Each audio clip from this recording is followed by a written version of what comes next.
In May of 2024, in a paper in the journal Nature, an astronomer named Stefano Carniani at the Scuola Normale Superiore in Pisa confirmed the existence of something that, on every standard model of how the universe works, should not be there. A galaxy, bright, massive, spectroscopically confirmed at a redshift of 14.32, light that left it when the universe was only 290 million years old, less than 3% of its current age.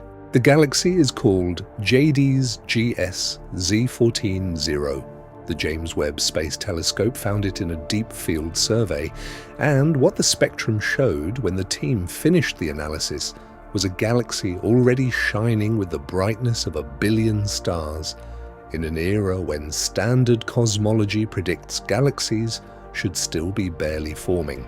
If you find that as fascinating as I do, hit subscribe, pour yourself something warm, get comfortable, and settle in, because tonight we are going to walk slowly through one of the strangest results in modern cosmology, a galaxy that by every model we have is too big, too bright, and too early. Now, let's ease into it. Part 1. The light that left first. The light from JADES-GS-z14-0 reaching the James Webb Space Telescope tonight has been traveling through the empty space between galaxies for 13.5 billion years. That is almost exactly the entire age of the universe. The photons that fell into JWST's mirror in 2023 started their journey before our solar system existed, before the Earth existed, before the Milky Way had finished assembling itself into the spiral we see today.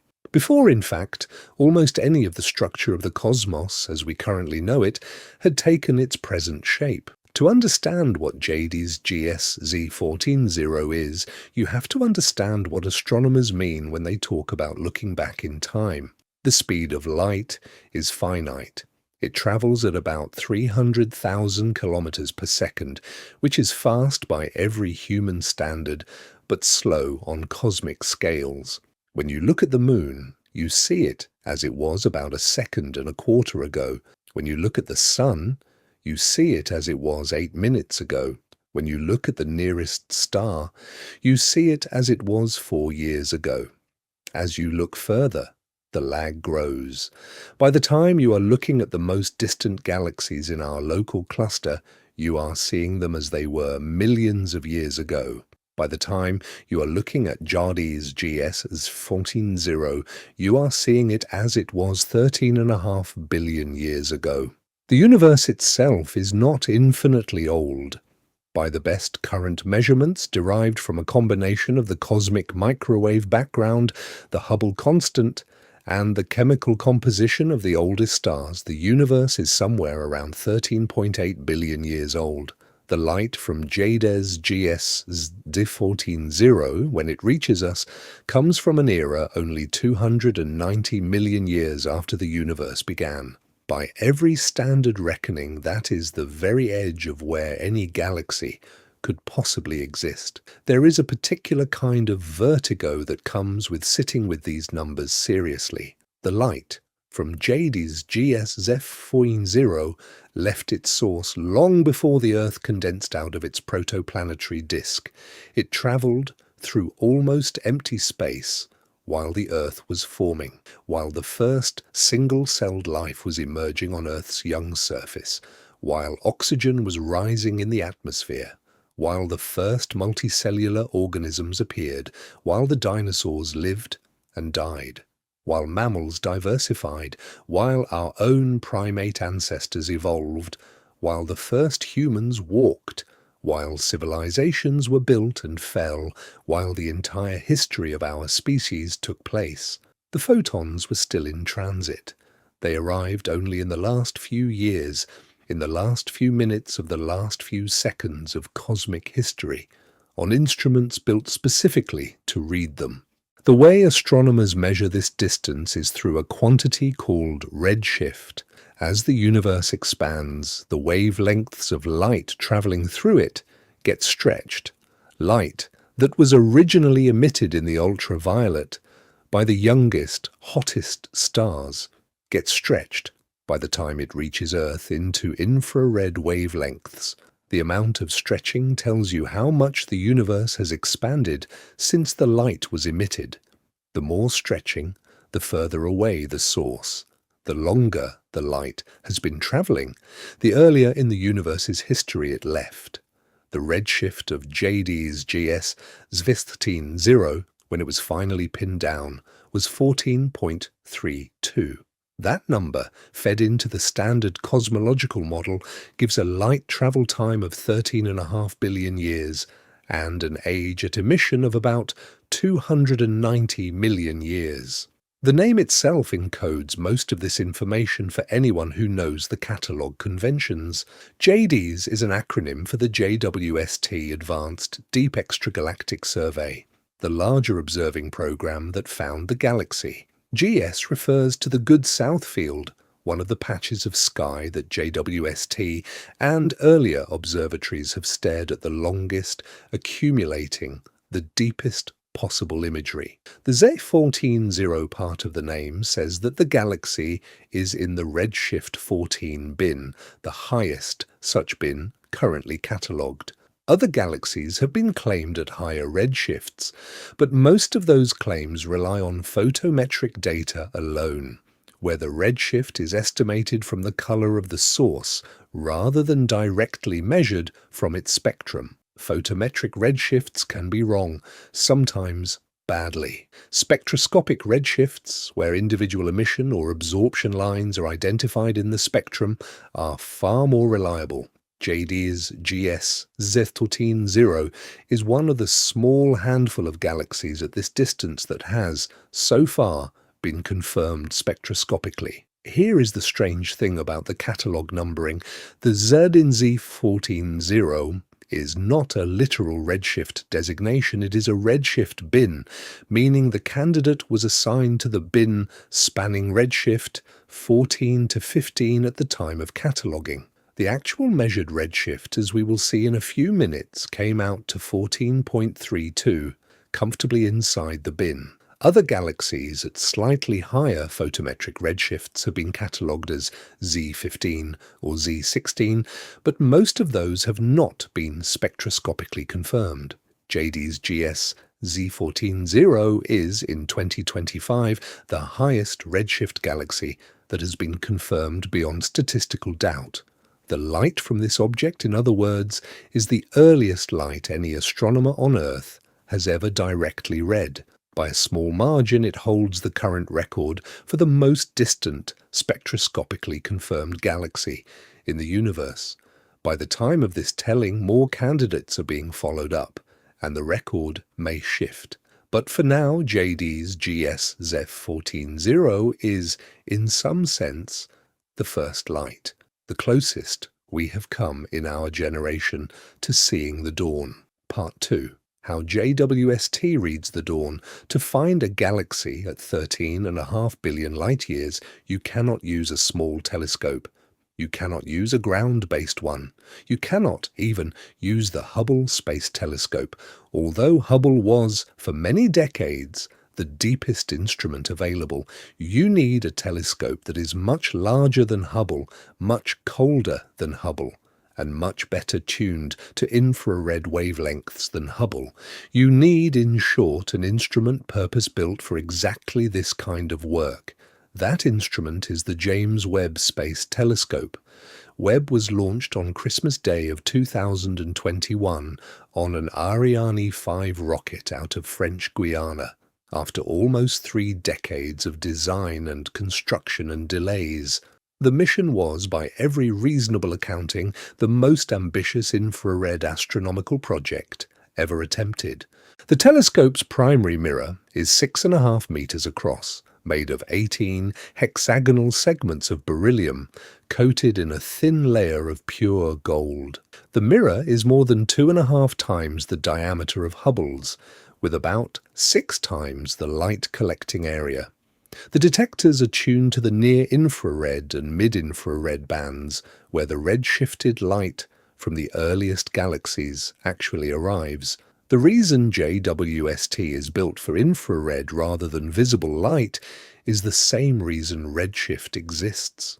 Light from very distant galaxies, having been stretched by the expansion of the universe, arrives at Earth at much longer wavelengths than it was originally emitted. A galaxy that was glowing in ultraviolet at the time it formed will, by the time its light arrives on Earth, be glowing in infrared. Hubble, which observes mostly in visible and near ultraviolet, simply could not see the faintest, earliest galaxies because their light was no longer in the visible band by the time it arrived.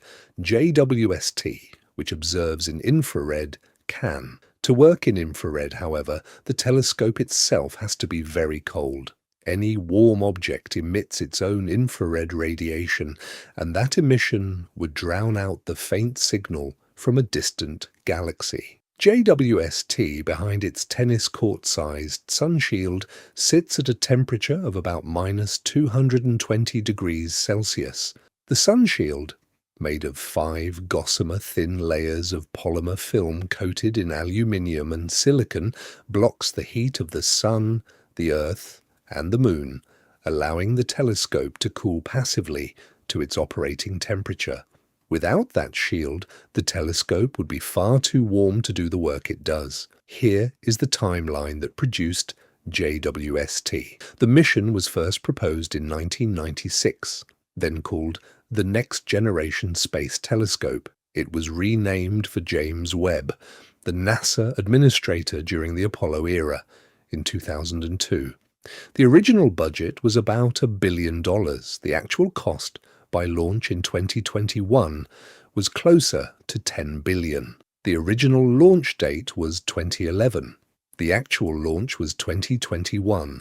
The mission was, by every reasonable measure, late and over budget.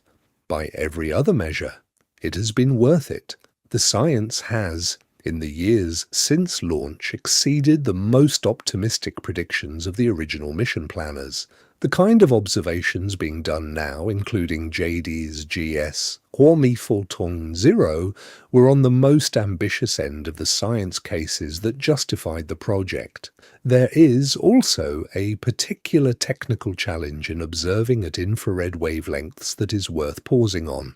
The infrared sky, unlike the visible sky, is not dark. Every warm object on Earth, every patch of the Earth's atmosphere, every component of a ground-based telescope glows in the infrared at temperatures of around 300 Kelvin. Even at high altitudes, even in the driest deserts, the atmosphere produces enough infrared background that ground-based observations of faint sources are extremely difficult. Space telescopes, by being above the atmosphere, eliminate that background entirely. But they then have to deal with the heat from the spacecraft itself. JWST's sunshield is the engineering response to this. By keeping the telescope itself at -220 degrees Celsius, the thermal infrared emission from the instrument is reduced to a level where the faint signals from the most distant galaxies can be detected. Without the sunshield, the telescope would simply not be capable of the observations it has made. The sunshield is, in a real sense, the enabling technology of the entire mission. JWST has 4 science instruments. For the JADES-GS-z14-0 story, 2 of them matter.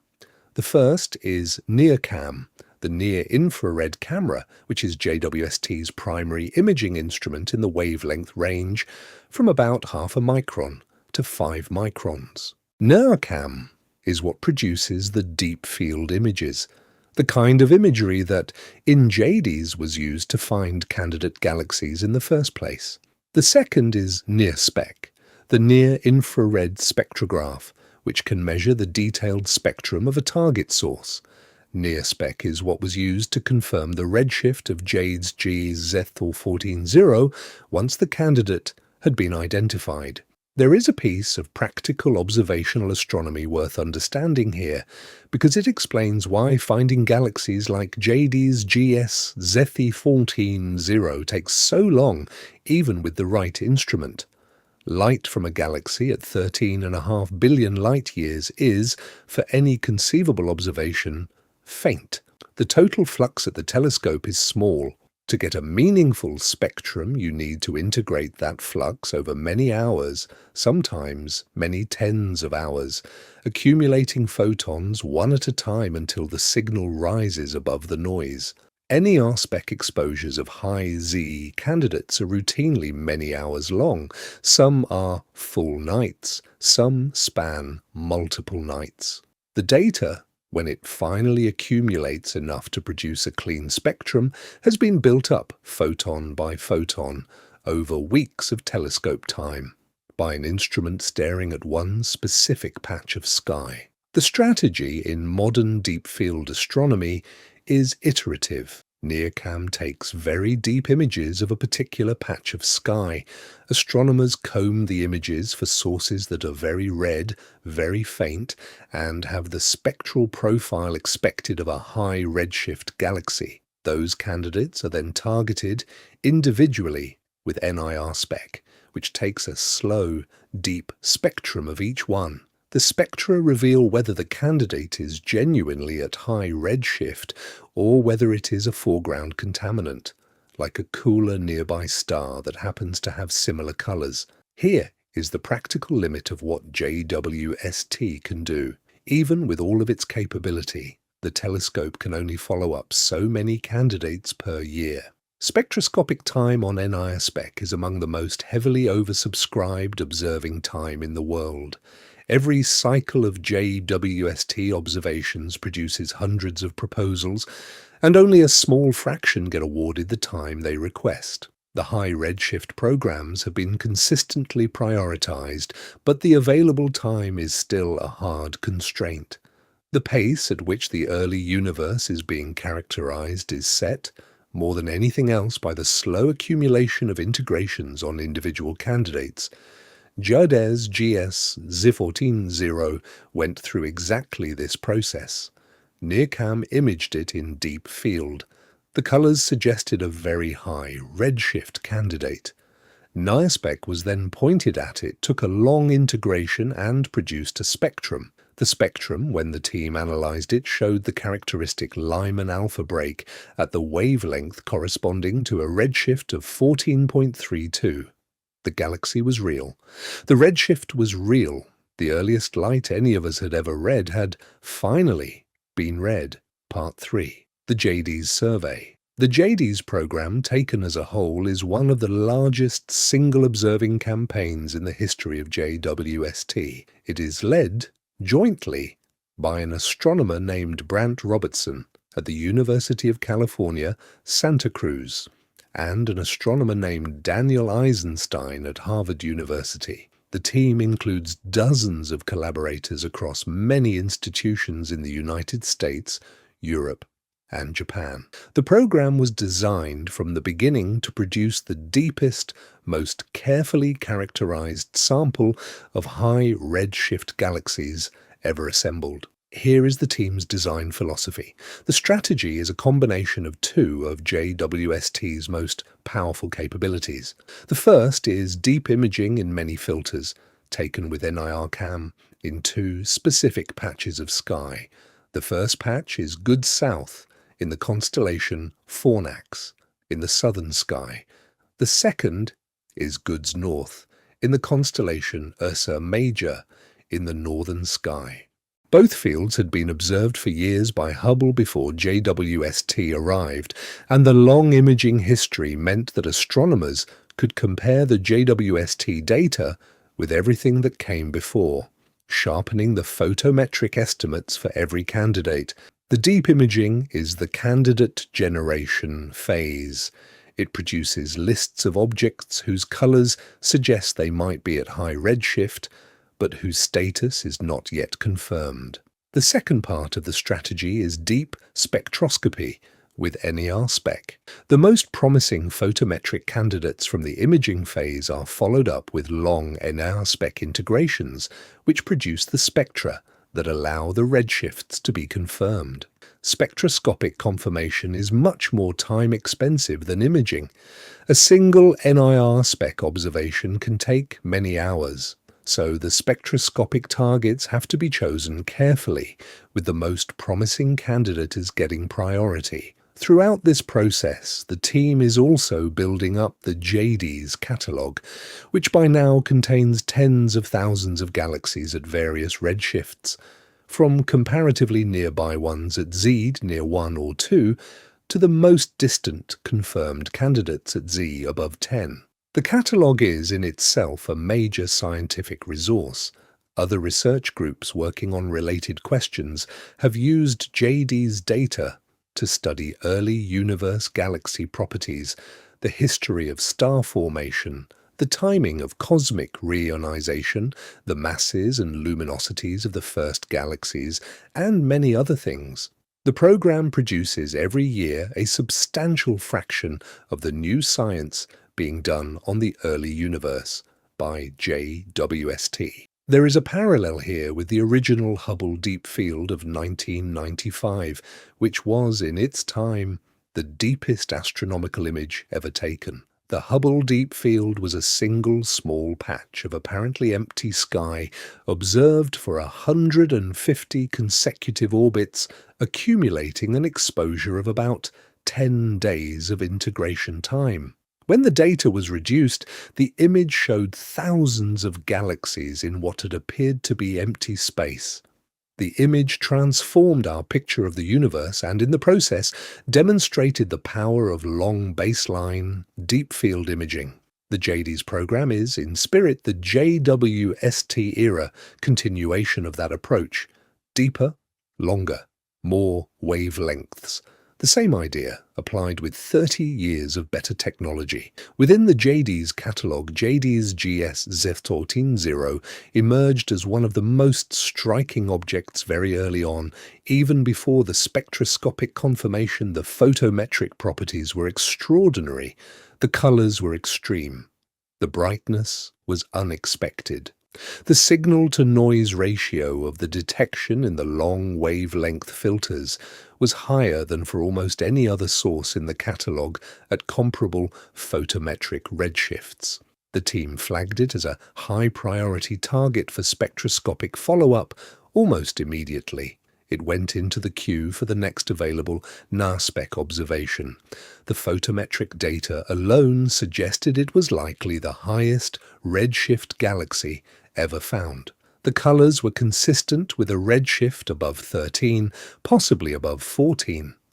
But until the spectroscopic confirmation came in, the team was careful to treat it as a candidate rather than a confirmation. Photometric redshifts, while powerful, are not definitive. Subsequent observations have occasionally demoted high Z photometric candidates to lower redshifts, when their spectra revealed they were foreground contaminants. The team, knowing this, did not announce JADES-GS-z14-0 as the most distant galaxy in the universe until they had the spectroscopic data in hand. That data came in the spring of 2023, when NIR spec observations of the candidate were taken as part of a dedicated follow-up program. The data was reduced over the following months. The analysis was completed by early 2024. The Nature paper, with Carniani as lead author and a long list of co-authors from the JADES collaboration, was submitted, peer-reviewed, and published in May of 2024. The galaxy, by the time the paper appeared, had been the most distant spectroscopically confirmed galaxy in the universe for about a year. But the formal claim was not made until the data was solid enough to defend. Here is the historical precedent that motivated the caution. In 2023, several photometric candidates from JWST's early observations were initially reported as galaxies at extremely high redshift, with masses that, if confirmed, would have been catastrophically in tension with standard cosmology. Some of those candidates, when followed up with spectroscopy, turned out to be foreground contaminants. Others were demoted to lower redshifts. The lesson the field absorbed was, photometric redshifts at the bleeding edge are useful, but they are not enough. Spectroscopy is the gold standard. That kind of restraint is, in this field, the norm. The early universe is full of candidates that look intriguing but turn out, on follow-up, to be something less dramatic. JADES-GS-z14-0 was different. The follow-up confirmed everything the photometry had suggested. The galaxy was, in fact, at Z above 14. The light was, in fact, from less than 300 million years after the Big Bang. The earliest light any astronomer had ever read was, in fact, real. Part 4. Finding the candidate. There is a detail about the discovery that is worth pausing on because it tells you something about how this kind of science actually arrives. The first detection of JADES-GS-z14-0 came from the deep imaging phase of the JADES program, in observations taken across multiple NIRCam filters in 2022 and 2023. The technique used to find the candidate is called dropout selection, and it relies on a specific feature of the spectra of high redshift galaxies called the Lyman break. Here is the physics that makes the dropout technique work. Hydrogen, the most common element in the universe, absorbs light strongly at wavelengths shorter than about 122 nanometers in what is called the Lyman series. The exact details of the absorption depend on the chemistry of the intervening gas, but the broad effect is the same. During the period before ionization was complete, the intergalactic medium contained a significant amount of neutral hydrogen, which absorbed Lyman series photons very effectively. The absorption was so strong that, for a galaxy at Z above 6 or so, essentially no light at wavelengths shorter than the Lyman break makes it through to Earth. The break is therefore not just a feature of the galaxy's own atmosphere, it is a feature of the path the light takes through the universe between the source and the observer. Light from a galaxy traveling through the intergalactic medium is heavily absorbed at wavelengths shorter than the Lyman break. The galaxy appears bright at wavelengths longer than the break, and almost completely dark at wavelengths shorter. There is, in this technique, an elegant property that makes it especially useful for finding the most distant galaxies. The position of the Lyman break in the observed spectrum tells you, almost directly, the redshift of the source. Since the rest frame wavelength is fixed by atomic physics, the observed wavelength of the break divided by the rest frame wavelength gives the factor by which the wavelength has been stretched. Subtract 1 and you have the redshift. The technique works without needing to identify any other features in the spectrum. The break alone is enough. For a galaxy at high redshift, the Lyman break is shifted to longer wavelengths. At a redshift of 14.32, the rest frame wavelength of 122 nanometers becomes, in the observed spectrum, about 1.86 microns. The exact position of the break, when measured precisely, gives the redshift to several decimal places. At a redshift of 14.32, the Lyman break, which is at about 122 nanometers in the rest frame of the galaxy, is shifted to a wavelength of about 1.8 microns by the time the light arrives on Earth. So when JADES-GS-z14-0 is observed in the NIRCam filters, it appears bright in the filters at wavelengths longer than 1.8 microns, and faint or invisible in the filters shorter than 1.8 microns. The pattern of brightness across the NIRCam filter set is the photometric fingerprint of a high redshift galaxy. The team uses computer algorithms to comb through the deep imagery and flag every source whose color pattern matches this expected signature. Most of the flagged sources turn out, on closer inspection, to be lower redshift contaminants. A small number, however, have colour patterns that are too clean, too sharp, and too consistent with the expected behaviour of a high redshift galaxy to be anything else. JADES-GS-z14-0 was one of these. Its colours, when measured carefully across the NIRCam filter set, were consistent with a redshift of approximately 14, plus or minus a few tenths. That is, by itself, an extraordinary preliminary measurement.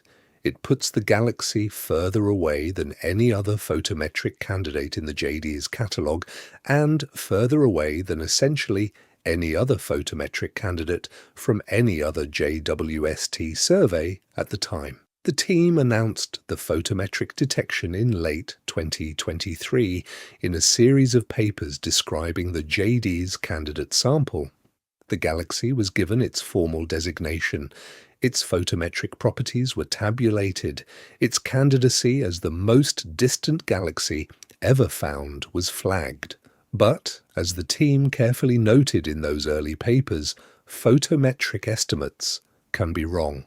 The colours of a high redshift galaxy can occasionally be mimicked by certain kinds of low redshift contaminants, particularly cool stars in the outer halo of the Milky Way, or certain kinds of dusty galaxies at intermediate redshifts. The only way to be absolutely sure was to take a spectrum. The spectroscopic follow-up came as part of a dedicated NER-spec observing campaign carried out in late 2023. JWST's spectroscopy mode is much slower than its imaging mode, and the team had to plan the observations carefully. The integration time required to get a meaningful spectrum of an object as faint as JADES-GS-z14-0 is many hours, possibly days, accumulated over multiple observation visits. The data, once collected, had to be processed through the JWST pipeline, calibrated, cross-checked against the imaging, and analysed for the specific features that would either confirm or deny the high redshift hypothesis. The features the team looked for were specific. At a redshift of 14.32, the Lyman break should appear in the spectrum at a precisely calculable wavelength. There should be no flux at wavelengths shorter than the break, and a sharp rise in flux at wavelengths longer than it. Other emission lines, if visible, should appear at the wavelengths corresponding to the same redshift. If all of these features lined up consistently, the redshift would be confirmed. If the features were inconsistent, or if the spectrum showed the signature of a lower redshift object, the candidate would be demoted. Here is the technical detail that mattered most for the confirmation. The Lyman break in the rest frame of any galaxy is at a wavelength of 121.6 nanometers. That number is set by atomic physics, by the energy required to ionize a hydrogen atom. The position of the break in the observed spectrum, divided by the rest frame position, gives the factor by which the universe has expanded since the light was emitted. For JADES-GS-z14-0, the observed break sits at 1.8 microns, or 1800 nanometers. 1800 divided by 121.6 gives a factor of 14.8. Subtracting 1 because the convention defines redshift as the relative shift rather than the absolute factor gives 14.32. The redshift, in other words, is determined by a single ratio of two wavelengths, both of which can be measured with high precision. The data, when it came in, showed everything the team had hoped for. There was the Lyman break, sharp and clean, exactly at 1.8 microns. There was the continuum at longer wavelengths with a slope consistent with active star formation. There was the absence of any signature of foreground contamination. There were no ambiguous features that could have been interpreted as evidence for a lower redshift object. The spectrum, by the standards of high-Z spectroscopy, was extraordinarily clean. The Lyman break was at exactly the predicted wavelength. The flux profile was clean and consistent with a high Z galaxy. The redshift, derived from the spectral features, was 14.32, with very small uncertainties. The candidate had become the confirmation.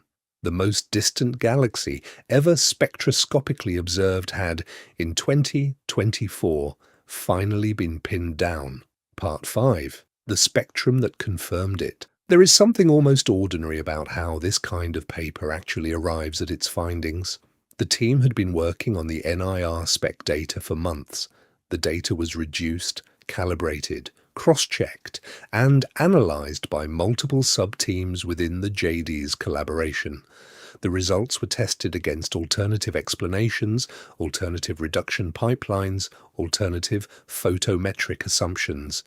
By the time the paper was submitted to Nature in early 2024, the team was confident that the redshift was real, that the galaxy was at Z above 14, and that the implications were significant. The peer review took several months. The paper was published in May. The Carniani Nature paper, when it appeared in May of 2024, presented the full analysis of the NIR spectrum of JADES-GS-z14-0. The lead author was Stefano Carniani, an astronomer at the Scuola Normale Superiore in Pisa. The co-authors included Brant Robertson, Daniel Eisenstein, Kevin Heinlein, and many others from the JADES collaboration. The paper was, by the standards of high redshift cosmology, a significant event. The spectroscopic confirmation of a galaxy at Z above 14 pushed the record for the most distant confirmed galaxy ever observed by a substantial margin. The data presented in the paper included the full NIR spectrum of the source, taken across the prism mode, which gives broad wavelength coverage at low spectral resolution. The spectrum showed, very clearly, the Lyman break at the wavelength corresponding to Z equals 14.32. The signal-to-noise ratio of the break was high enough that the redshift could be measured with formal uncertainties of about 1 part in 1,000. The galaxy was with high statistical confidence at Z above 14.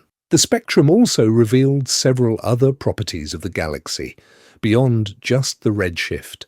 The shape of the continuum, the slope of the spectral energy distribution, the presence or absence of certain emission lines all gave information about the physical state of the source. The galaxy, the team concluded, was producing a substantial amount of ultraviolet radiation, consistent with active star formation. The chemistry, as far as could be determined from the limited data, was consistent with a relatively young stellar population, with comparatively low metallicity. The size of the galaxy derived from the imaging was about 0.5 kiloparsec, which is small by present-day standards, but large by the standards of what theoretical models predict for galaxies at Z above 14. The luminosity, when calculated from the observed flux and the inferred distance, came out to about 10 to the 9th solar luminosities in the ultraviolet. That is, by any reasonable standard, very bright. The galaxy is shining with the equivalent power of 1 billion suns, less than 300 million years after the universe began. Here is the contrast that puts the brightness in human scale terms. The Sun emits about 10 to the 26th watts. JADES-GS-z14-0 emits, at ultraviolet wavelengths alone, about 10 to the 35 watts. That is a factor of 1 billion brighter, integrated across the entire galaxy. The ultraviolet light is being produced by an enormous population of young, hot, massive stars, all in the early stages of their lives, all burning hydrogen at the rates that newly formed stars do. The fact that we are receiving any of that light at all after 13.5 billion years of redshift and dilution tells you how astonishingly bright the source must have been when the photons left. the implied stellar mass, derived by combining the luminosity with reasonable assumptions about the age and composition of the stellar population, came out to roughly 10 to the 8th or 10 to the 9th solar masses. That is, somewhere between 100 million and 1 billion times the mass of the Sun in stars already assembled in this galaxy at this epoch. By the standards of present-day galaxies, that is small. The Milky Way has about 10 to the 11th solar masses of stars. JADES-GS-z14-0 has perhaps 100th or 1,000th of that. But by the standards of what cosmological models predict for the state of galaxies at z equals 14, it is large. Possibly too large. That is the finding that in the months after the paper appeared would generate the most discussion. The galaxy is bright enough and massive enough that explaining how it got to be that way in the available time becomes genuinely difficult. The next part of the story is about why. Part 6. The numbers that don't fit. At z equals 14.32, the universe was about 290 million years old. From the moment of the Big Bang until the moment the light from JADES-GS-z14-0 began its journey toward Earth, that is the entire elapsed time. 290 million years, not 3 billion, not 1 billion, 290 million. For comparison, the Earth has been here in its current orbit for about 4.5 billion years. The Sun, which gravitationally holds the Earth in its orbit, has been here for about 4.6 billion years. The Milky Way, our home galaxy, has been here for about 13.6 billion years, only slightly younger than the universe itself. So, our local cosmic environment in cosmic scale time is comparatively recent. The Sun was not yet born when most of the galactic structure of the universe had already taken shape. The Earth was not yet born when our own galaxy had already been around for 9 billion years. Multicellular life on Earth has been here for about 600 million years. The dinosaurs went extinct about 66 million years ago. The Earth is, at this moment, 15 times older than the entire universe was when the light from JADES-GS-z14-0 started traveling toward us. Multicellular life is twice as old as that universe was. The complete history from the dinosaurs' extinction to the present day is a quarter as long as the universe was at z equals 14. Let me sit with that for a moment. The light arriving in the JWST mirror tonight comes from a time so early that, by every reasonable scale, almost nothing in the universe had yet had time to happen. Here is the causal chain that has to fit inside that 290 million year window for JADES-GS-z14-0 to exist as we observe it. In that available time, between the Big Bang and the moment the light from JADES-GS-z14-0 left it, certain things had to occur in sequence for the galaxy to exist at all. The early universe had to cool from its initial hot state. The first atoms had to form. The Dark Ages had to give way to the first generation of stars. The first stars had to live, die, and seed the surrounding gas with heavier elements. A second generation of stars had to form in slightly enriched gas. Galaxies capable of bearing those stars had to assemble themselves out of dark matter halos. The whole sequence on the standard models takes time. Hundreds of millions of years, at minimum. JADES-GS-z14-0 had only 290 million years to accomplish all of it. First, the universe had to cool from its initial hot, dense state, which happened relatively quickly. The cooling produced the first atoms, mostly hydrogen and helium, in a period that ended about 380,000 years after the Big Bang, when the universe became transparent to light for the first time. That moment is what produces the cosmic microwave background, the oldest light we can see directly. After that, for about 100 million years, the universe entered what astronomers call the Dark Ages, a period when no stars yet existed and the only light was the slowly cooling glow of the cosmic microwave background, fading from visible into infrared. Then, somewhere between 100 and 200 million years after the Big Bang, the first stars formed. These were, by current models, very massive stars made of pristine hydrogen and helium with no heavier elements at all. They are called population 3 stars, and they have never been directly observed. They burned hot and bright, lived only a few million years each, and died as supernovae, scattering the first heavier elements into the surrounding gas. The next generation of stars, which formed from this slightly enriched gas, are called population 2 stars. The galaxies that hosted these early stars in their first 100 million or so years of existence were small. Most of the structure we see in the present-day universe had not yet had time to assemble. There is one piece of cosmological history worth mentioning because it provides context for what came before. The first 380,000 years after the Big Bang were dominated by photons and hot dense plasma. The universe was opaque to its own light, because free electrons scattered photons faster than they could travel.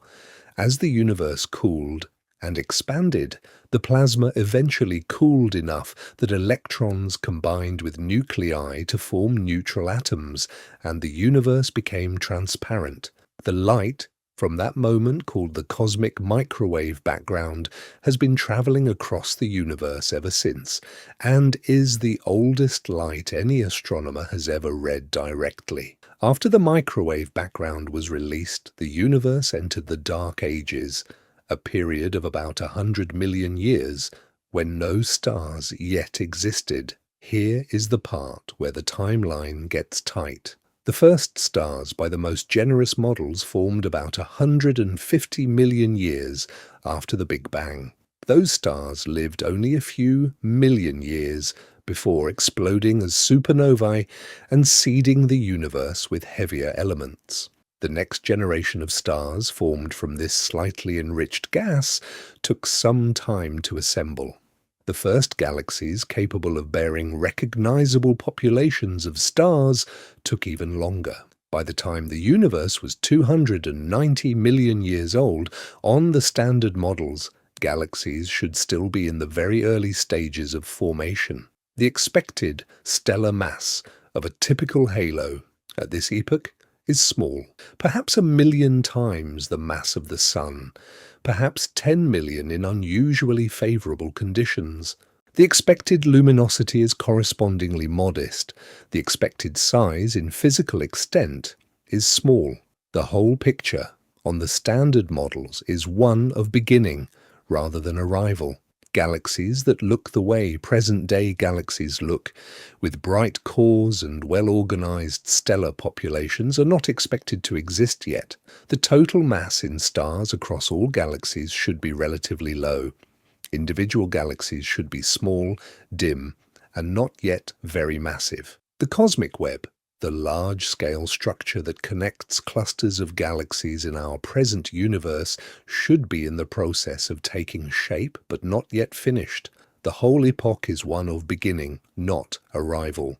JADES-GS-z14-0 on this picture should not yet exist in the form we observe.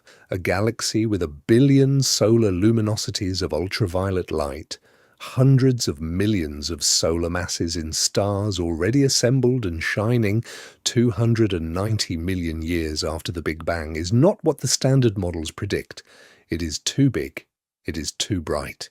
It is too early. That is the puzzle that, since the May 2024 paper, has been at the center of high redshift cosmology. JADES-GS-z14-0 is not by itself a single anomaly. It is part of a pattern. Multiple high redshift galaxies confirmed by JWST since the telescope began operations have come out brighter and more massive than the standard models predict. The pattern, taken across many objects, is what astronomers have begun to call the impossible Early Galaxy Problem. Part 7. The Impossible Early Galaxies. Here is the moment when the field acknowledged the problem. The phrase impossible early galaxies entered the technical literature in 2023 in a paper led by an astronomer named Ivo Labbé at the Swinburne University of Technology in Australia. Labbé and his collaborators had used JWST to observe a sample of candidate high redshift galaxies in the redshift range from about 7 to 10. The galaxies were found, much like JADES-GS-z14-0, by their photometric colors in NIRCam imaging. The Labbé team did not have spectroscopic confirmation for most of the sample, but the photometric properties, taken at face value, suggested that several of the galaxies had stellar masses in the range of 10 to the 10th or 10 to the 11th solar masses very early in cosmic history. Those numbers were, on the standard models, deeply problematic. A galaxy with 10 to the 11th solar masses of stars at z equals 9 requires the entire galactic mass to have assembled itself out of the dark matter halo it sits in about 500 million years. The standard cosmological model called lambda CDM predicts that dark matter halos at that epoch are not yet massive enough, on average, to host such large stellar populations. The implied star formation efficiency, the fraction of the gas in a halo that ends up as stars, would have to be implausibly high. The prediction and the observation, when laid side by side, were in tension by a factor of several. It is worth noting how exactly the Labbé team framed the tension. They did not claim that the standard model was wrong. They did not claim that the Big Bang was overturned. They claimed, in careful technical language, that several specific candidate sources in their sample had photometric properties that were difficult to reconcile with the standard predictions of galaxy formation theory. The careful framing was important. Science papers earn credibility by being precise about what they claim and what they do not. The Labbé paper was precise. The popular framing of the result, which appeared in news articles in the weeks after the paper was published, was much less so. Articles appeared with headlines suggesting that JWST had falsified cosmology or rewritten the history of the universe. Those headlines went well beyond what the actual paper had claimed. The Labbé paper made the tension concrete. Other groups working on different samples found similar patterns. An astronomer named Mike Boylan-Colchin at the University of Texas at Austin published a follow-up paper in 2023 titled, with characteristic understatement, Stress Testing Lambda CDM with High Redshift Galaxy Candidates.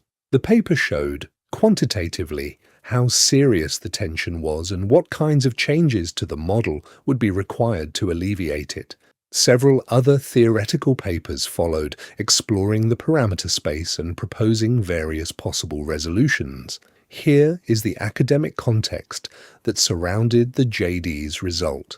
By 2024, when the JADES-GS-z14-0 paper appeared, the impossible early galaxy problem was a well-established topic of debate in the field. JADES-GS-z14-0 was, in some sense, a particularly clean and definitive example of the same pattern, spectroscopically confirmed, at the highest redshift of the sample, with brightness and inferred mass that, on the standard models, are difficult to explain. The pattern across multiple sources at multiple redshifts with multiple confirmation methods makes it harder to dismiss any individual case as a fluke or an error. If only one galaxy were anomalous, the most plausible explanation would be measurement error or a foreground contaminant masquerading as a high Z source. If a few were anomalous, the most plausible explanation would be statistical fluctuation, but many are anomalous in a coherent pattern with consistent properties across different surveys and different teams. That kind of pattern is the signature of a real physical phenomenon, not a measurement artifact. There is something genuinely going on in the early universe that the standard models, at least in their simplest form, did not predict. That something has been the subject of intense theoretical work since 2023. The possible resolutions fall into several broad categories. None of them, at the time of this telling, has been definitively confirmed. All of them are being explored. The data, by itself, does not yet pin down which one is correct.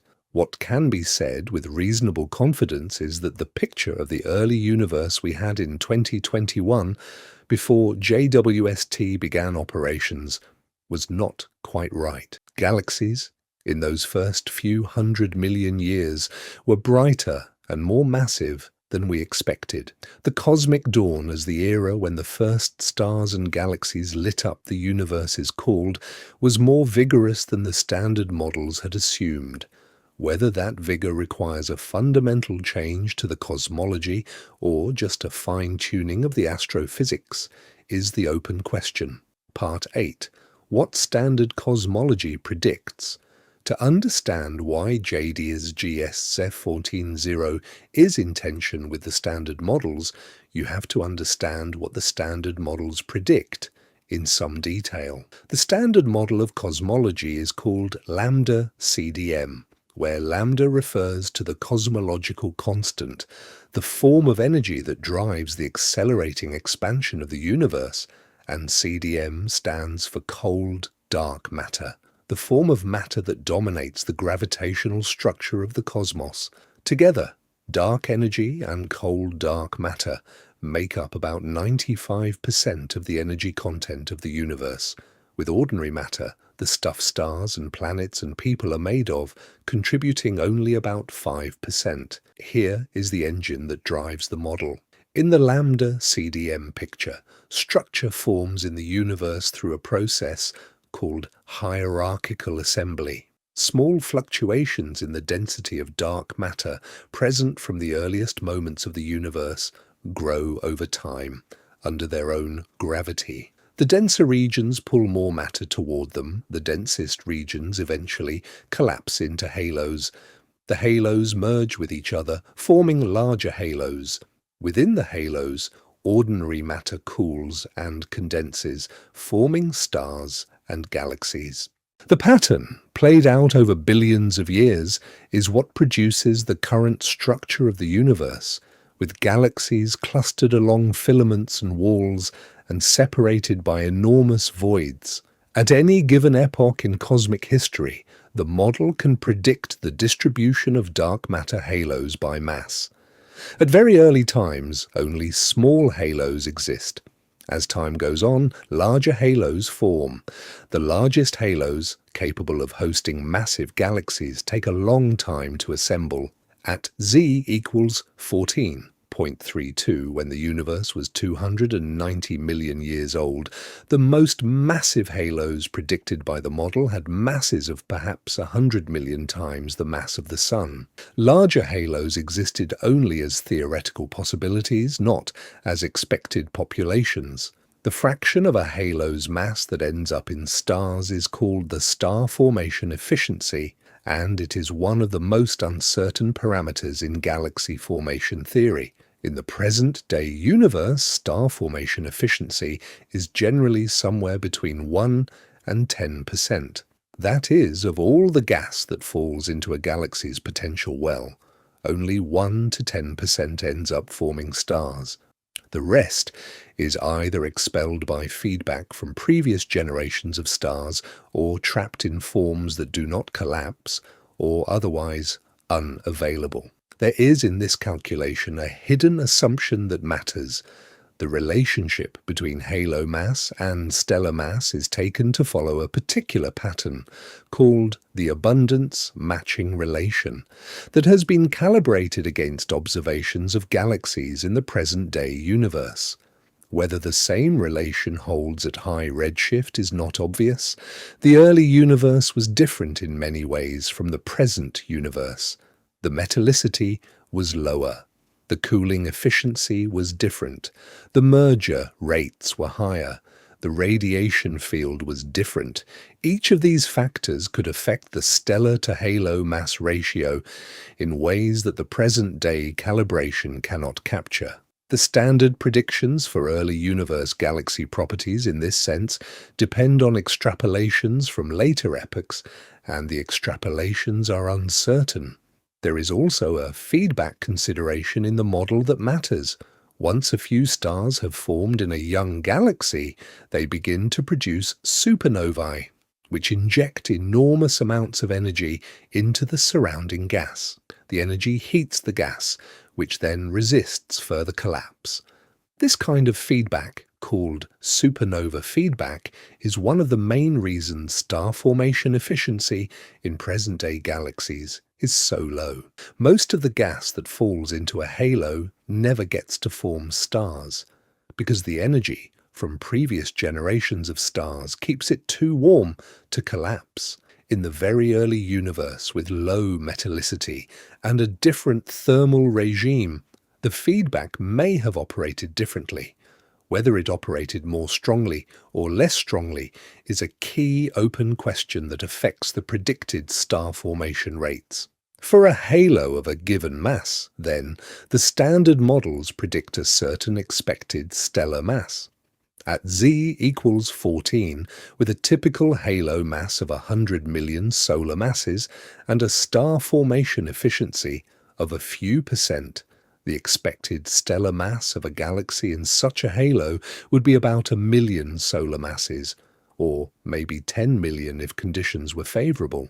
There is, in the model, also a question about the initial mass function, the distribution of how mass is divided between stars of different sizes when they form. In the present-day universe, most stars are small, with masses similar to or smaller than the Sun. Massive stars, more than 10 times the Sun's mass, are rare but luminous. The initial mass function is set, ultimately, by the physics of how molecular clouds fragment and collapse, and that physics depends on the temperature, density, and chemistry of the cloud. If the early universe had different conditions, the initial mass function may have been different, with relatively more massive stars and fewer small ones. Such a top-heavy initial mass function would produce more luminosity per unit stellar mass than the present-day initial mass function does, partially explaining the brightness of high-Z galaxies without requiring more total mass.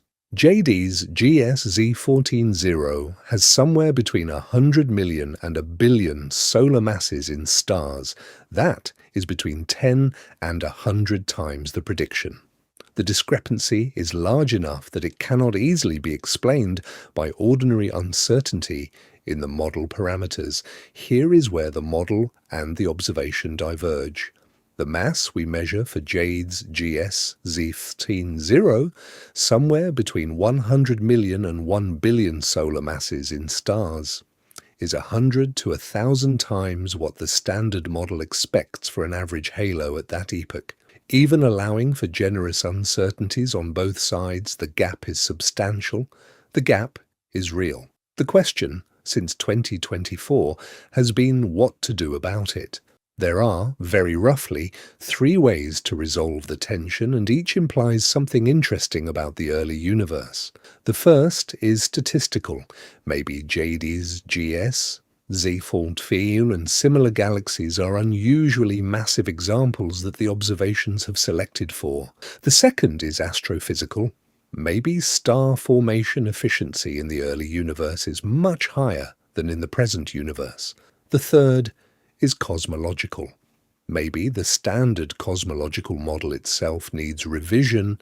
Each of these is being actively explored. None has been definitively confirmed.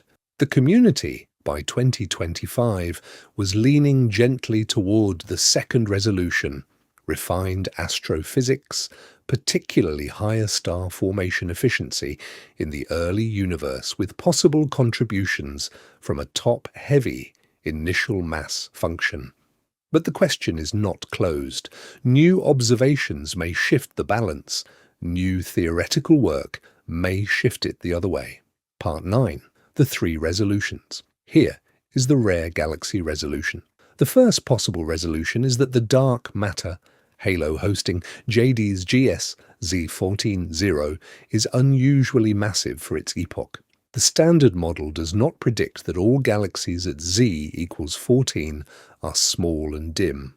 It predicts a distribution of masses, with most galaxies being small and a small number being unusually massive. Statistical fluctuations, the small number being unusually massive, are exactly the kind of thing JWST would tend to detect first, because the brighter sources are easier to find.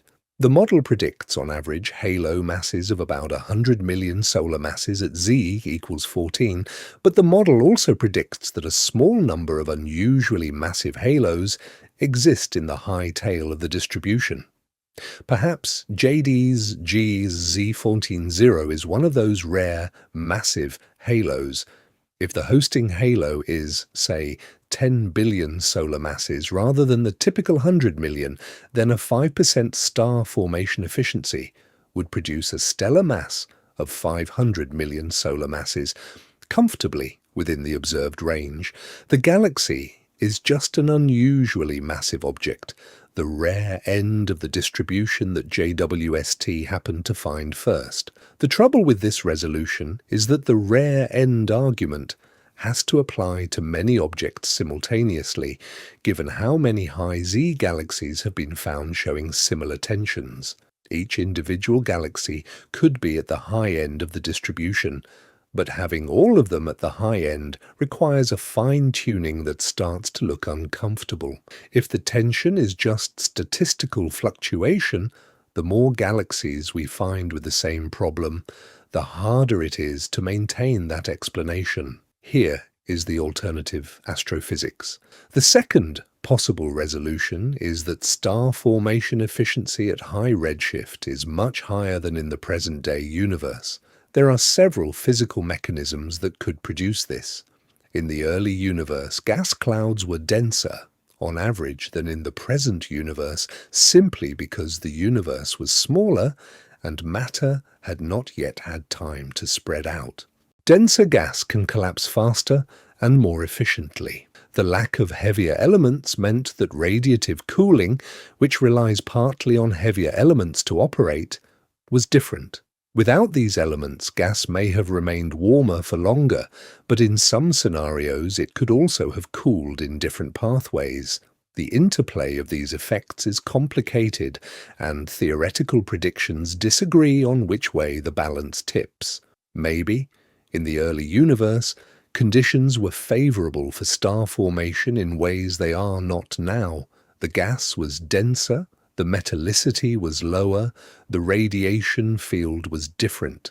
Maybe, instead of a few percent, the star formation efficiency in the first few 100 million years was something like 50% or even higher. Under such conditions, even moderately sized halos could produce galaxies with the masses we observe. The cosmology is the same. The astrophysics is just unusual. This resolution has a lot of attention in the literature. Several theoretical papers have argued that high-efficiency star formation at high redshift, perhaps driven by feedback effects that operate differently at low metallicity, could account for the JWST data. The mechanism is plausible, but not yet directly tested. It would represent a substantial revision to our understanding of how stars formed in the early universe, but it would not require any change to the underlying cosmological model. Here is the most dramatic possibility. The third possible resolution is that the cosmological model itself needs revision. Perhaps lambda CDM is missing something. Perhaps the dark matter is not entirely cold.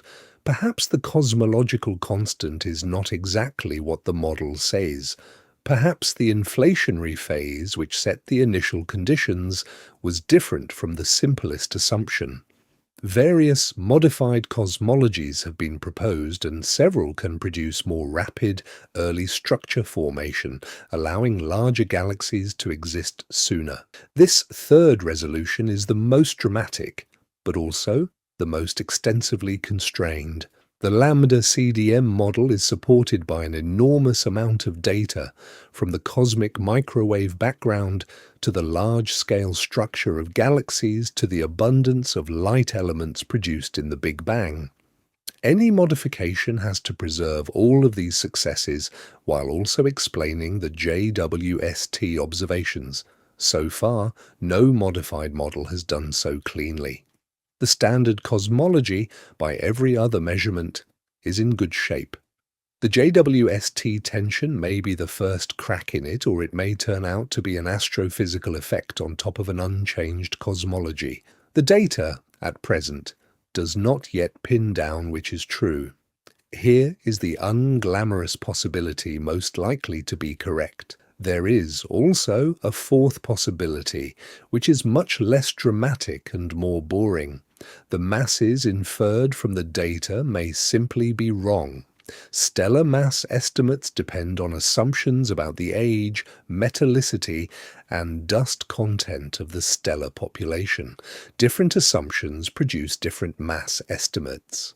If the assumptions used in the early JWST analyses turn out to be systematically too generous, the masses could be lower than reported, and the tension could quietly evaporate.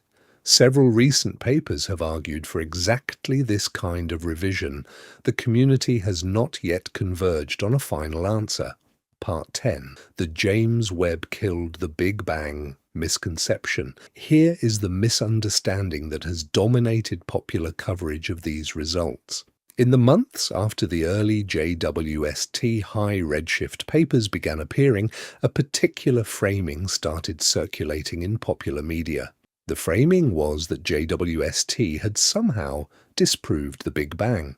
Articles appeared with headlines like, "James Webb finds galaxies that shouldn't exist," or "Webb data proves cosmology wrong," or, in the most extreme cases, "Big Bang theory cancelled." The framing was, in every case, wrong. It is worth understanding at this point what the Big Bang model actually claims, because the popular framing has often misrepresented it.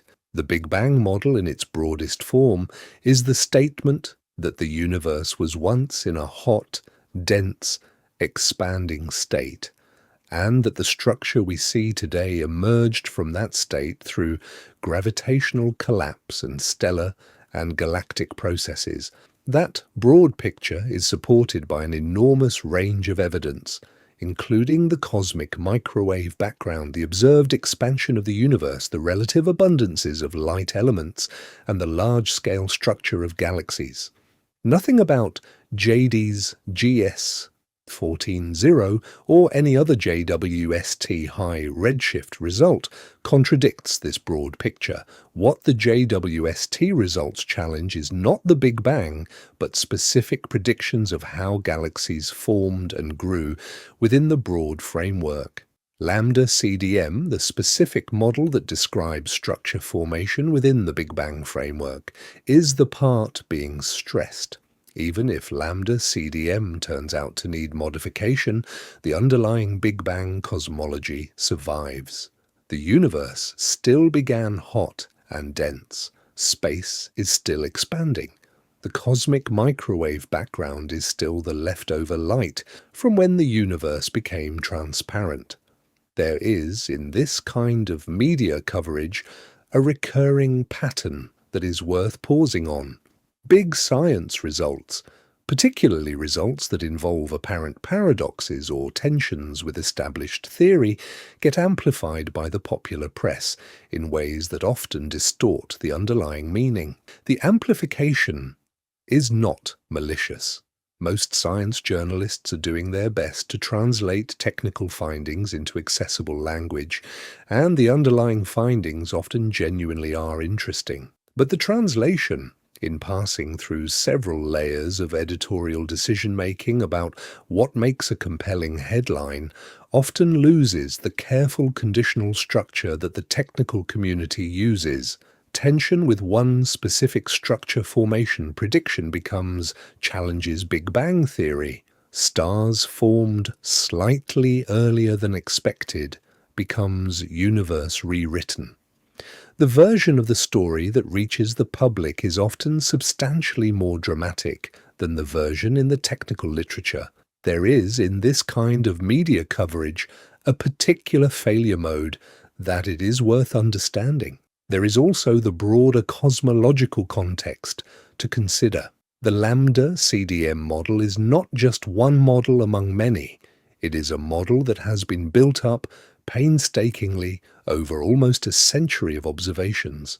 The cosmic microwave background, first detected in 1964 by Penzias and Wilson, and now mapped in exquisite detail by missions like Planck, fits the model to extraordinary precision. The relative abundances of light elements such as hydrogen, helium, and lithium produced in the first few minutes after the Big Bang fit the model. The large-scale structure of galaxies mapped in surveys like the Sloan Digital Sky Survey fits the model.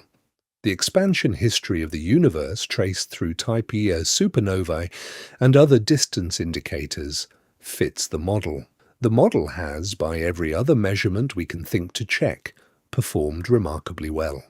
The JWST tension when seen against this body of evidence is genuinely interesting but does not on its own overturn the model. It says that some specific predictions about galaxy formation in the very early universe may be wrong. It does not say that the cosmic microwave background is wrong, or that the abundance of helium is wrong, or that the large-scale structure of galaxies is wrong. The model survives the tension because the tension is local in a specific part of the parameter space, while the rest of the model continues to be supported by other data. I am not saying that lambda CDM is definitively wrong. The data is genuinely tense with some lambda CDM predictions, but several plausible resolutions exist within the standard framework. Most cosmologists, by the time of this telling, expect that the tensions will be resolved by refining the astrophysics of star formation rather than by overturning the cosmology. But the question is open. The picture, in 2025, is not the picture it was in 2021. What I am saying is that the popular framing of JWST killed the Big Bang is wrong. The Big Bang, in its broad form, is not what is being challenged. What is being challenged is one specific aspect of one specific structure, formation model. And the challenge is moderate rather than fatal. The galaxies are unexpectedly bright. The tension is real. The Big Bang itself is not in danger. The popular telling, in this case as in many cases, has overstated the dramatic conclusion. The actual science is more interesting and more nuanced. Part 11. What cosmic dawn looks like. Here is the conclusion that the JWST data already supports regardless of how the rest of the puzzle resolves. Whatever the resolution to the JADES-GS-z14-0 puzzle turns out to be, one thing the JWST observations have confirmed is that the cosmic dawn was a more vigorous era than astronomers had assumed. The first stars came on faster than expected.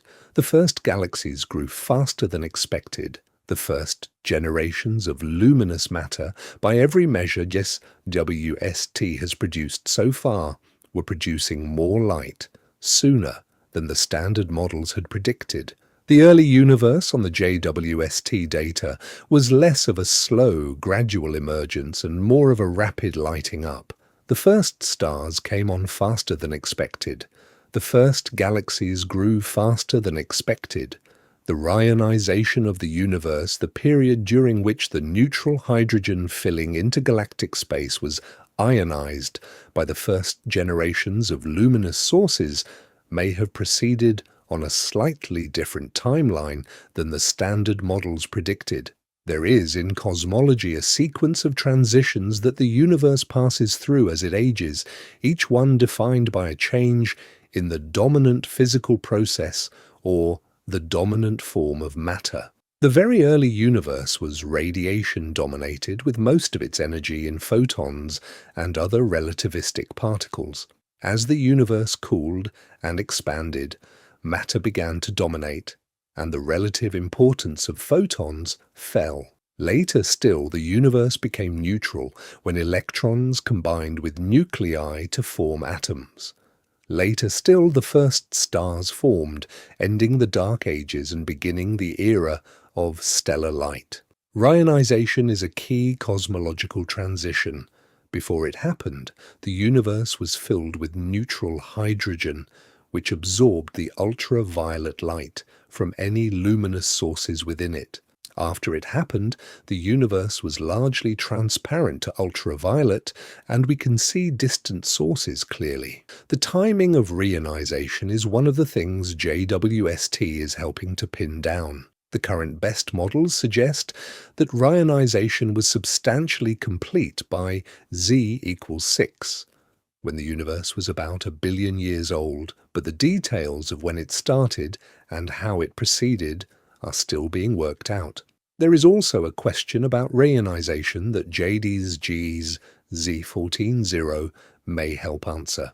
The first generations of luminous sources, including galaxies like JADES-GS-z14-0, are thought to have been the primary drivers of reionization, producing the ultraviolet radiation that eventually ionized the intergalactic medium. The timing and intensity of this radiation depends on how many of these galaxies existed at each epoch and how bright they were. If JWST is finding more bright high-Z galaxies than predicted, the implication is that the reionization process may have started earlier and proceeded faster than the older models assumed.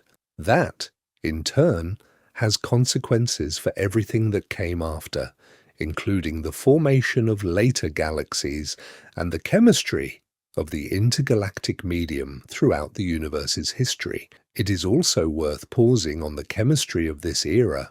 The very first generation of stars, the so-called population 3 stars, formed from gas containing essentially only hydrogen and helium in proportions set by the Big Bang nucleosynthesis. There were no heavier elements because no stars had yet existed to produce them. The first stars on most theoretical models were therefore much more massive than typical stars in the present-day universe. Without heavier elements to provide cooling pathways, the gas clouds that collapsed to form them could not cool as efficiently, and the resulting stars were larger, possibly hundreds of solar masses each. They burned hot and bright. They lived only a few million years. They died as supernovae, releasing the first heavier elements into the surrounding gas. The next generation of stars formed from this slightly enriched gas included a much wider range of masses, including stars more like the ones we see in the present universe. JADES-GS-z14-0 at Z equals 14 is from a time well before reionization was complete. The galaxy must have been embedded in a substantially neutral intergalactic medium, with its ultraviolet light being heavily absorbed at most lines of sight. The fact that we can see it at all is partly because the Lyman break has shifted into infrared, where the absorption is less severe, and partly because the line of sight to this particular galaxy may have been preferentially clear. The era when the first galaxies formed, between about 100 million and 1 billion years after the Big Bang, has come to be called the Cosmic Dawn. JWST is, more than any previous instrument, the telescope of the Cosmic Dawn.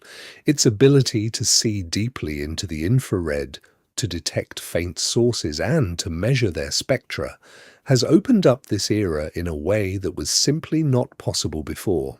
There is, in the JWST era, a substantial body of new data that complements the JADES-GS-z14-0 measurement. Other surveys, like the JWST Fresco program led by Pascal Oesch at the University of Geneva, the Cosmos Web program led by Caitlin Casey at the University of Texas, the SEARS program led by Stephen Finkelstein and others, and the PRIMER survey led by James Dunlop at the University of Edinburgh have all contributed photometric and spectroscopic measurements of high redshift galaxies. Each survey has its own strengths, its own target list, and its own set of confirmed sources. Together, they are building up the most detailed catalogue of the early universe ever assembled. JADES-GS-z14-0 is the current record holder for spectroscopically confirmed redshift, but there are dozens of other galaxies at Z above 10 that have been confirmed across these various surveys, and hundreds more candidates awaiting follow-up. Each new spectroscopic confirmation either matches the JADES-GS-z14-0 pattern, with bright, early galaxies in apparent tension with standard predictions, or reveals a more boring source that fits within expectations. The accumulating data is still tilting in the direction of tension, but the trend is not as severe as the most extreme early estimates suggested. The picture is becoming richer and more nuanced, in the way scientific pictures usually do as the sample grows. The picture of the cosmic dawn that is emerging from JWST is one of unexpected brightness and unexpected speed. Whatever the underlying physics turns out to be, the early universe was lighting up faster than astronomers had imagined.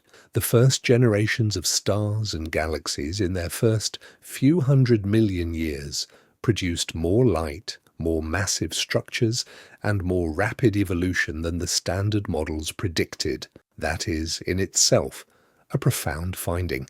Whether or not it requires new cosmology, it requires us to update our picture of what the early universe was like. The image of a slow, gradual emergence of structure from a primordial dark age is being replaced by the JWST data, with an image of faster, brighter, more energetic early formation. The cosmic dawn was, on this picture, more dawn than darkness. Part 12. The next decade of observations. The JADES-GS-z14-0 result is, in the broader context of high redshift cosmology, one important data point in a much larger, ongoing program. Many other questions remain open. The next decade of observations should substantially clarify the picture. Here is the timeline of work that will resolve this. JWST itself will continue to operate for at least the next several years, and probably longer. The mission was designed for a primary phase of about 5 years, with the possibility of extension to 10 or longer if the propellant budget allowed. Current estimates based on the propellant remaining after the launch and commissioning suggest the telescope may operate well into the 2030s, or even the early 2040s, before the propellant is exhausted. After that, the telescope will be unable to maintain its position at the L2 Lagrange point, and the mission will end. But that is many years from now. The propellant on board, by current projections, may allow operations into the 2030s or even 2040s. During that time, the JADES survey and other deep field programs will continue to accumulate data. More high redshift galaxies will be discovered, more spectroscopic confirmations will be made. The sample of confirmed galaxies at Z above 10, which currently numbers in the tens, should grow into the hundreds. With a larger sample, the statistical properties of the early galaxy population can be characterized in much more detail. Here is the next generation of instruments arriving in the late 2020s and beyond.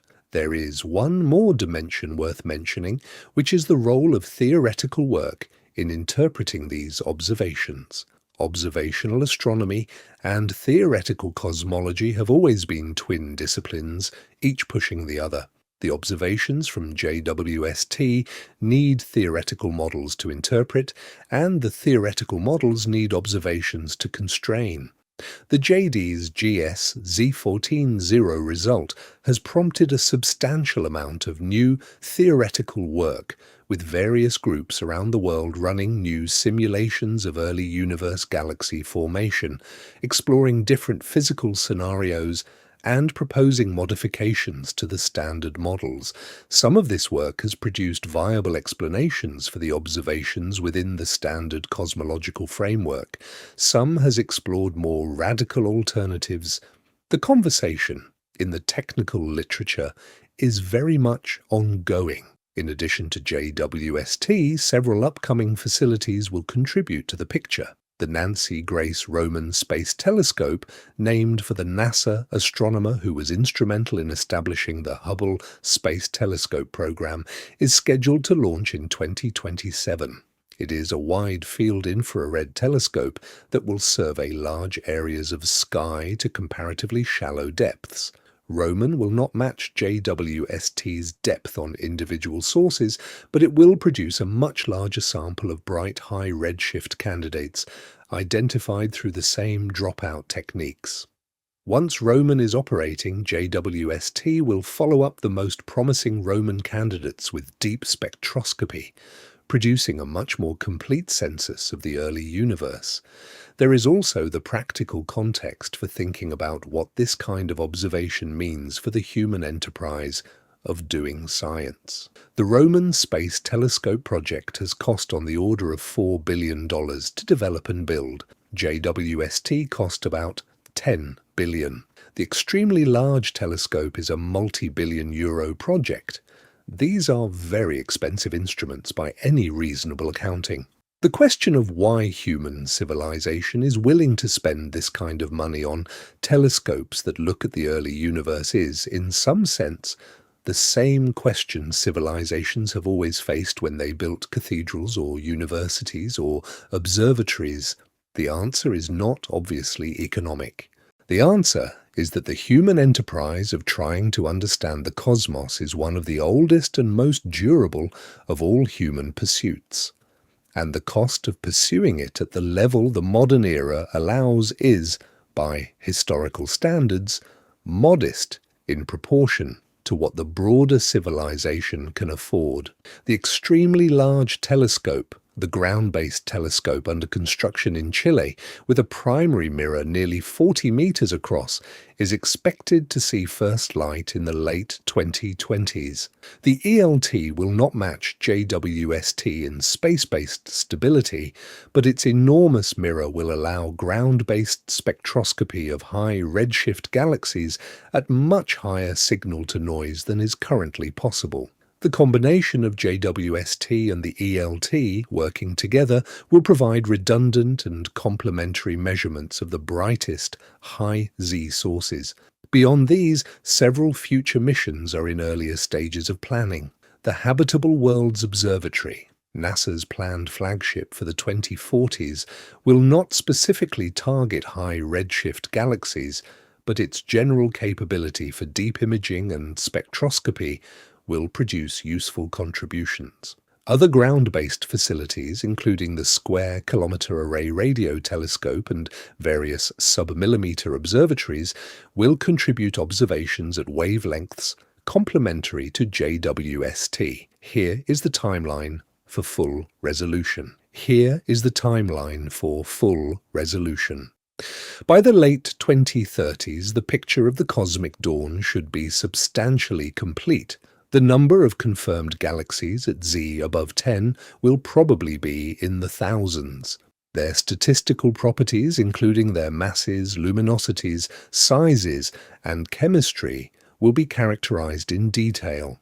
The tension with lambda CDM, if it persists, will either be resolved by refined astrophysics or will become so robust that some modification to the cosmology becomes necessary. The next generation of astronomers, working through the 2030s and 2040s, will inherit the picture we are beginning to assemble now. The number of confirmed galaxies at Z above 10 will probably be in the thousands. Their statistical properties, including their masses, luminosities, sizes, and chemistry, will be characterized in detail. The tension with lambda CDM, if it persists, will either be resolved by refined astrophysics or will become so robust that some modification to the cosmology becomes necessary. What we know now is that the early universe is more interesting than the simplest versions of the standard models predicted. The cosmic dawn was brighter and faster than astronomers had assumed. JADES-GS-z14-0 at z equals 14.32 is the current record holder for the most distant spectroscopically confirmed galaxy in the universe. By 2030, that record will probably be held by some other object. By 2040, by yet another. The story in this field is one of records being broken, picture being filled in, and the early universe gradually becoming a place we know in detail rather than in outline. Part 13. The view from 13.5 billion years. Here is the strangest property of cosmic scale astronomy. There is a peculiar relationship between the observer and the object in this kind of work, one that does not exist in any other branch of empirical science. Most of the things we encounter in our daily lives are present to us in real time. The chair you are sitting on, the room you are in, the voice in your ears if you are listening to this with headphones, is delayed by milliseconds at most. The light from the screen you may be looking at, by nanoseconds. The light from the lamp across the room, by a few billionths of a second. All of these things are on any meaningful time scale present. The chair you are sitting on is, more or less, what it is right now. The room you are in is the room you are in right now. The photons reflecting off the walls have travelled at most a few meters before reaching your eyes.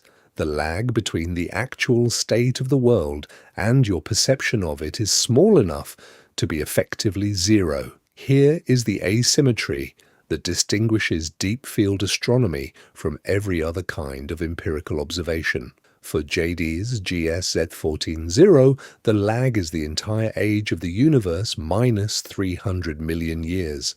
The galaxy that produced the photons we now read does not necessarily exist anymore in any form recognizable as a galaxy. The stars that were shining when the photons left have long since lived out their lives, exploded as supernovae, scattered their material into the interstellar medium. The structure that was assembling itself in the proto-galactic era has either grown into a much larger present-day galaxy, or merged with neighbours, or been disrupted by some catastrophic interaction. The current state of whatever is now in that location of space is unknown and effectively unknowable, because the light from now will not reach Earth for billions of years yet.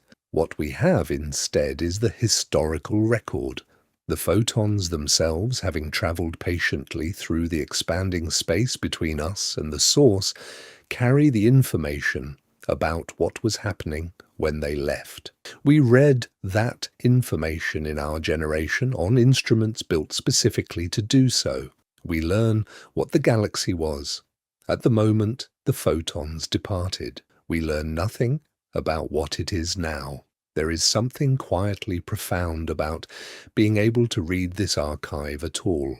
Most of the universe is, for all practical purposes, invisible to us. Dark matter, which makes up about a quarter of the universe's energy content, does not interact with light at all. Dark energy, which makes up about 70%, does not interact with light either. Of the 5% that is ordinary matter, most of it is in forms we cannot see directly. Hot, ionized gas in the intergalactic medium, cold molecular clouds, the deep interiors of stars and planets. The fraction of the universe that emits light we can detect is small. The fraction we can study in detail is smaller still. JADES-GS-z14-0 is, in this sense, a particularly remarkable specimen, a tiny patch of detectable light in a universe that is mostly dark. For most of human history, the night sky was mostly a flat dome of stars whose distances were unknown and whose ages were unknowable.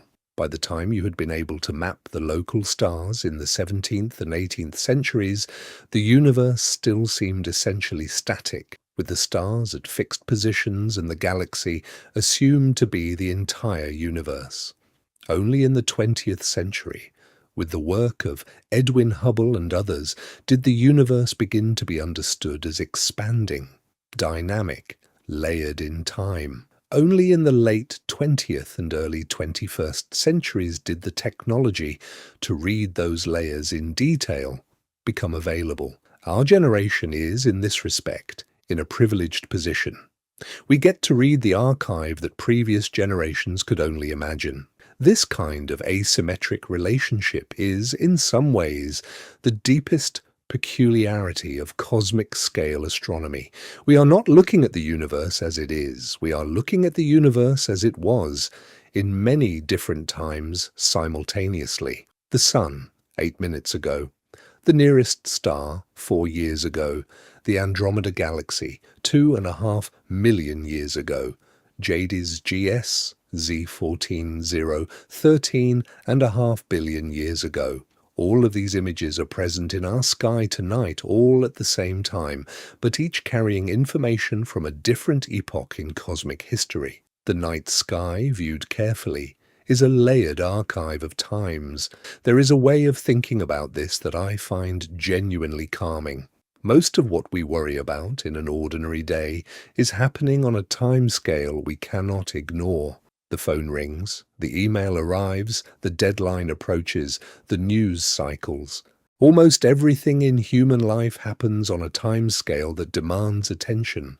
The cosmic timescale does not. The light from JADES-GS-z14-0 has been traveling for 13.5 billion years, and the photons that arrive on Earth tonight are arriving regardless of whether anyone notices them. The universe is doing its slow, patient work on its own clock, with no demands and no deadlines, and the only thing that has changed is that, in our generation, we have built instruments that can read the part of the archive corresponding to the very early universe. The work was always there, we just learned to read it. That archive is what JWST and its predecessors have been built to read. The instruments are not, in any meaningful sense, observing the present. They are observing the past, at varying depths, simultaneously. The deepest images of the most distant sources reach back to the very first generations of luminous objects in the universe. The shallowest images of nearby stars and planets reach back only seconds or minutes. The whole instrument is a time machine, in the only sense that physics actually allows. The time travel is one way. The information moves from past to future, never the other way. The observer is always in the present. The observed object is always in the past. The further away the object, the further back in time we see it. There is no possibility of reversing this. There is no possibility of communicating with the past. We can only read what has already arrived. There is also the question of exactly what a present-day version of JADES-GS-z14-0 might look like. If the galaxy survived the intervening 13.5 billion years without being completely disrupted, what would it have grown into? Theoretical models suggest that galaxies starting with the mass we observe in JADES-GS-z14-0, evolving under standard structure formation processes, would by today have grown into something perhaps comparable to a typical present-day galaxy in a moderate density environment. Maybe a quiet spiral galaxy, maybe an ordinary elliptical, maybe one of the millions of galaxies in our local supercluster. The descendant, if there is one, is not exotic. It is just a galaxy. The exotic part is the start, not the finish. If you imagine standing at the location in present-day space where JADES-GS-z14-0 was at the moment its light left it, you would not necessarily find a galaxy there at all. The galaxy may have grown into something much larger through mergers with other galaxies in the region, or it may have been disrupted, broken up, scattered into the surrounding intergalactic medium. Or it may simply have aged, with its bright young stars having long since died, leaving behind a much dimmer, older population. The light of 14.5 billion years ago, which is what we see, is not the light of now. The galaxy of 14.5 billion years ago is not the galaxy of now. Whatever is now in the location of JADES-GS-z14-0 in present-day space is a question we cannot answer. The galaxy we are observing is the galaxy of 13.5 billion years ago. The history that has happened in that location since is, for our purposes, lost. The light has not yet had time to reach us. By the time it arrives in some impossibly distant future, the observers who read it will not be us, will not be related to us, will not have any continuity with our civilization. They may not be human. They may not be biological. They may not exist at all. The information will arrive on Earth or on whatever object is in the position Earth currently occupies, but the readers, in any meaningful sense, will be different. The chain of inheritance from us to them is not guaranteed. It is, in fact, much more uncertain than the chain of inheritance back through cosmic history that JWST has traced. The information will arrive on Earth or on whatever object is in the position Earth currently occupies, but the readers will be different. Part 14, Coming Home. There is one final thought I want to share before we close about the slow, patient nature of this kind of work and what it tells us about the bigger story. The science of looking at the early universe is, by any honest measure, a long-term collaboration between many generations of astronomers. The technique of dropout selection was developed in the 1990s. The first deep fields were taken by Hubble in the same era. The technique was refined throughout the 2000s and 2010s. JWST, when it launched in 2021, inherited a methodology that had been polished by 25 years of prior work. The astronomers who built that methodology, in many cases, are no longer working in the field. Some have retired, some have died. The work they did continues in the techniques their successors use, in the catalogues their successors maintain, in the questions their successors ask. The picture of the cosmic dawn that JWST is now assembling is, in some real sense, the work of a much larger community over a much longer span than any single career. We did not set out to find galaxies at the edge of time. We set out in the early 1990s, when the JWST mission was first being proposed, to build a telescope better than Hubble. The high redshift universe was one motivation among several. The actual scientific goals in the original mission concept included star formation in nearby galaxies, the chemistry of exoplanet atmospheres, the structure of the solar system's outer regions, and many other things. The discovery of galaxies at Z above 14 was a possibility, but not the central goal. There is a deep continuity in this kind of work with a much older project of human stargazing. For thousands of years, in every civilization, people have looked up at the night sky and tried to make sense of what they saw. The Babylonians built ziggurats with astronomical alignments. The Egyptians oriented temples to specific stars. The Greeks built mathematical models of celestial motion. The medieval Arabs preserved and extended Greek astronomy through the dark ages of European decline. The European astronomers of the Renaissance and Enlightenment, building on Arab and Greek work, eventually produced the Copernican revolution and the laws of planetary motion. The astronomers of the 19th and 20th centuries built the spectroscopic and photometric techniques that eventually made modern cosmology possible. Each generation built on the previous one. Each generation extended the reach of what could be observed and what could be understood. JWST, in this long arc, is the latest instrument in a tradition that is older than written history. What the mission has produced in its first 3 years of operation has substantially exceeded the most optimistic predictions. Atmospheric measurements of nearby exoplanets that we have already spent evenings with on this channel. Detailed observations of the nearest galaxies, the first thermal emission spectra of small rocky planets, the first detections of certain molecules in distant atmospheres, the first images of star-forming regions at unprecedented resolution, the first weather maps of exoplanets, the first atmospheric retrieval analyses of habitable zone candidates. Each of these results individually is significant. Collectively, they are reshaping the field of observational astronomy in ways that will continue to unfold for decades. Detailed images of star-forming regions in nearby galaxies, the spectra of small planets in habitable zones, and, almost as a side benefit, the deepest views of the very early universe ever obtained. Here is the ordinary truth behind the extraordinary discovery.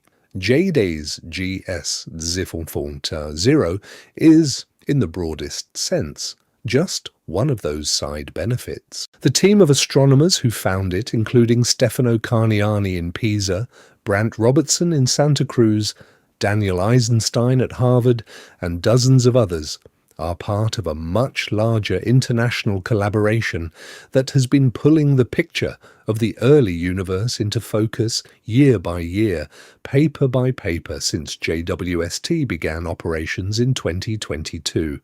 The work is ongoing, the picture is still being assembled. The next few years will probably refine, sharpen, and possibly rewrite several of the conclusions we have drawn tonight. There is also a personal dimension to a result like this that often gets lost in the technical literature.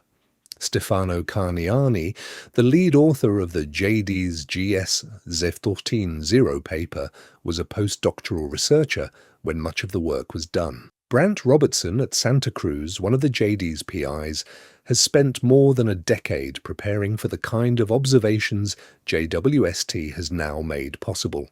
Daniel Eisenstein at Harvard, the other JADES PI, was originally a galaxy survey astronomer who pivoted to the high redshift universe specifically because JWST made it possible.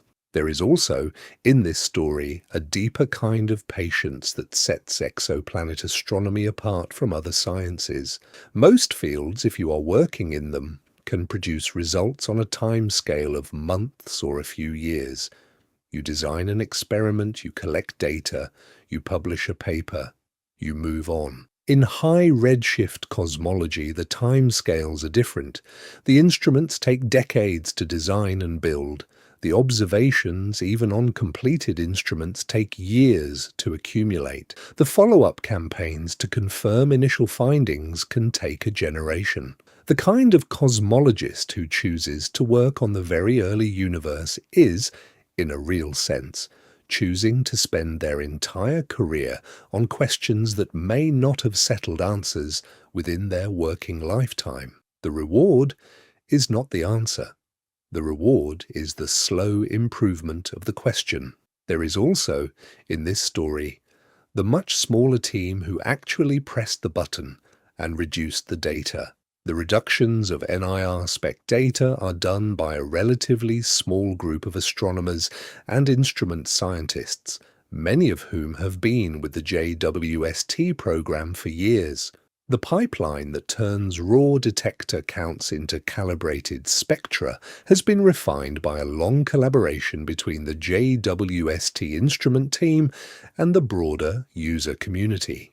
Each new observation feeds back into the pipeline, identifying edge cases, improving systematics, refining the calibration. The data that the broader community uses is the product of this slow, continuous work, which most users of the data never see directly. Behind every paper of this kind is a long, slow, patient career trajectory. People do not start working on the cosmic dawn one Tuesday afternoon. They work toward it for decades, learning the techniques, building the collaborations, waiting for the instruments.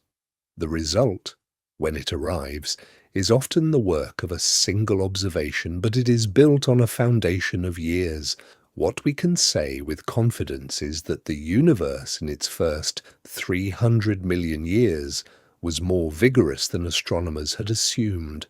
Galaxies were already shining.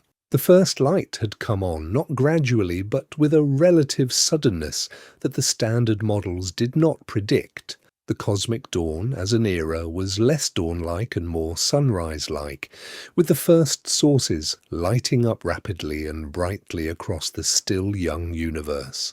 There is in this story a peculiar resonance with the much older question of whether the night sky was created the way it appears to us, or whether what we see is the result of long, slow evolutionary processes operating over enormous spans of time.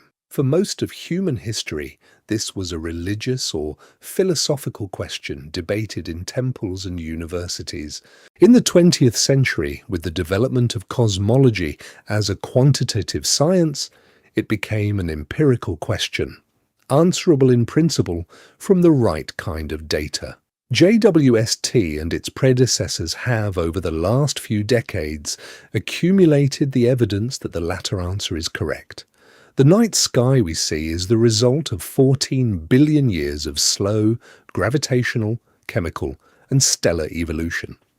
JADES-GS-z14-0 is, in some sense, the most distant data point in that long story. The earliest light that we have so far learned how to read. The constellation Fornax, where the good Southfield sits, is in the southern sky in the late autumn. Fornax is one of the modern constellations formally introduced by the French astronomer Nicolas Louis de Lacaille in the 1750s.